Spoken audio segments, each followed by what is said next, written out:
Sound is half the story. I truly believe that. And I always love those moments in cinema when you can kind of just lean into the music and the imagery to tell the story. So it's a big part of this film, and I kind of conceived the film as an in-camera science fiction film. I wanted to feel as organic and real as possible. So that philosophy, I think, bled into the sound design as well.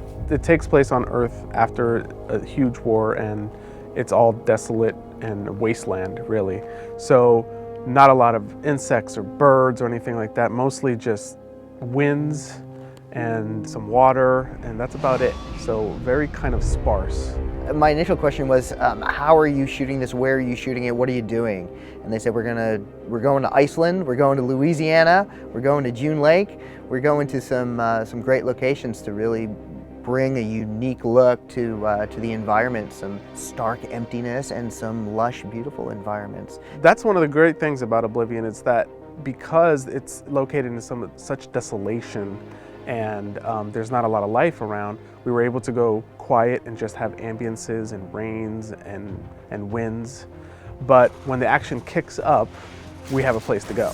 And that's what makes it really dynamic, is the fact that we are able to get so low and so quiet, but then again, getting really big. It's a good payoff. I wanted to spend the rest of my life here. Jack. An object came down in 17. Got it. On my way. 60 years ago, Earth was attacked. We won the war, but they destroyed half the planet. Everyone's been evacuated. Nothing human remains. Our job is security and drone maintenance. We're the mop-up crew. 2 more weeks, Jack, and we can leave and join the others. I have a background in music. I started playing piano at a young age. I thought I was going to be a jazz saxophonist. My sound designer, Ren Kleiss, is also a musician. So we find that music tends to be a really great way to talk about sound. The language and kind of syntax of music is really useful. The biggest sound issues or sound ideas that Joe had were the drones and the bubble jet. Those were the 2 biggest players in the film, and he wanted to make sure that those drones actually had some character and wanted to make sure they were menacing and all that kind of stuff. The drones will handle this. That's a negative, Tower. They're firing on survivors. I said to my sound designer, Ren Kleiss, I like the idea of kind of an evil R2-D2. They kind of communicate in a language that's much more tonal and electronic, but has some force and menace behind it. So it was fun to kind of figure out what that language was. The drones are these robotic kind of flying orbs and very technical, very high-tech creatures, but yet we still needed to portray some type of level of communication that they have with Tom. Developing that language, I'd seen some stuff with voice encryption and encoding that I loved that sound. So we did a lot of research on that, scramblers and stuff, and to come up with a very unique language or dialect. The whole philosophy for the movie was to try to shoot everything in camera, so we decided that it made sense to build a full-scale version of the bubble ship. Are you okay? No. Which basically was a twin turbine, 2-person jet, and it had all these little technical beeps and stuff that needed to be created out of nowhere.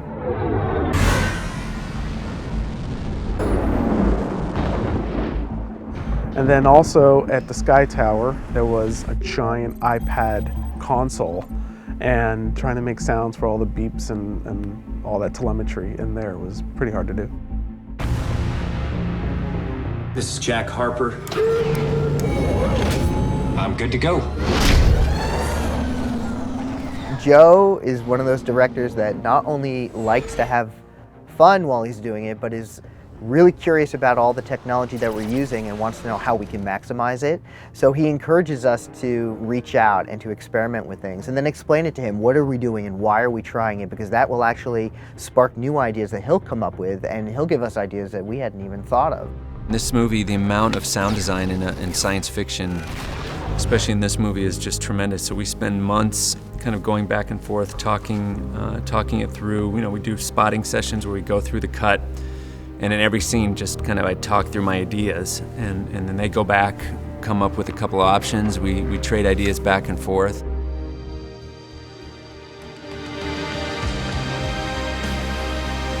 My sound is very cinematic in a very electronic way. I was very inspired watching the pictures, and it was beautifully shot. When you first see Tom Cruise riding his motorcycle in this beautiful landscape, there's something very epic but very emotional at the same time. It's a collaboration between Joe Kosinski, Joe Trapanese, and myself. Anthony has such a brilliant body of work behind them that has inspired me. So to learn from him, as he's learning from me about film scoring, it really is a dream come true. I had been listening to M83's music when I wrote the first treatment 8 years ago. So they were always connected with this story in my mind creatively. When it came time to start to make the film, I reached out to Anthony and found out he was very interested in doing a soundtrack for a film. He loved the story. I showed him some visuals. I think it really inspired him. And then he went on tour for his album, and every night on the tour bus, after he was done with the show, he would write one sketch musical piece on his laptop and send it to me. So we had like 24 musical sketches after his tour was over, and that kind of served as a starting point. You know, I would listen to the sketch and like assign a scene to it, and we'd start to kind of construct the score kind of bit by bit. And then Joe came in, who's an orchestrator but also a great composer, and brought his expertise in, and together they really kind of gelled and clicked, and we figured out the right, you know, kind of sound for the movie. Brian Lawson, our music editor, brought us a lot of splits for all this, which was great really for working in Atmos. Well, I was really intrigued by it, the notion of kind of speakers on the ceiling, multiple channels around the room, full range speakers in the surrounds, because for me what it did to the music, particularly allowing you to separate all the instrumentation out, it has a crispness and a clarity that's really awesome. With sound effects, it places you in I think, in a far more immersive environment where things literally are flying by you and you can feel the greater resolution in the movement around you. There are a lot of moments where Atmos is being really taken advantage of.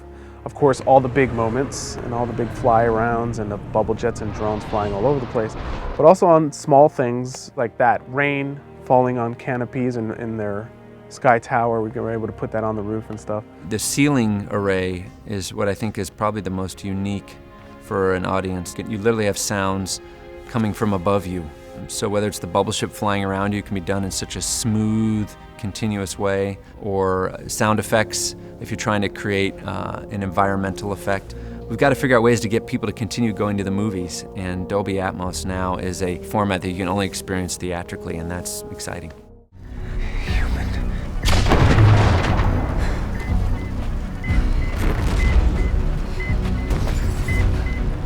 Tower, we have got survivors. There are 4, check it, 5 survivors.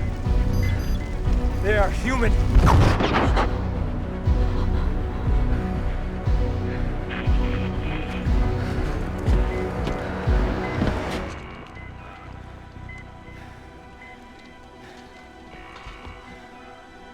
It truly was an effective team with all of us, with Ren, Gwen, Juan, Joe, Steve Gobb, all of us all together. And I think it shows in the mix.